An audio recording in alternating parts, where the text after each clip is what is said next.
যাত্রীগণ, Kuala Lumpur আন্তর্জাতিক বিমানবন্দর কুয়ালালামপুরে আপনাদের সকলকে স্বাগত জানাচ্ছি।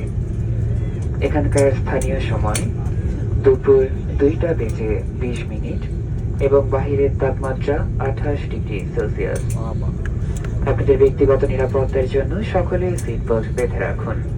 সিট বেল্ট বাঁধার আলোক সংকেত নিভে না যাওয়া পর্যন্ত এবং বিমান সম্পূর্ণরূপে না থামা পর্যন্ত অনুগ্রহ করে সকলে নিজ নিজ আসনে বসে থাকুন। বিমান থেকে নামার পূর্বে আপনার ব্যক্তিগত সকল জিনিসপত্র সাথে নিয়েছেন কিনা নিশ্চিত হয়ে নিন। মাথার উপরে লকার সাবধানে খুলবেন যাতে ভারী কিছু পড়ে গিয়ে অন্য কাউকে আঘাত না করে। টার্মিনাল বিল্ডিং এর ভেতর না যাওয়া পর্যন্ত এবং নির্দিষ্ট এলাকা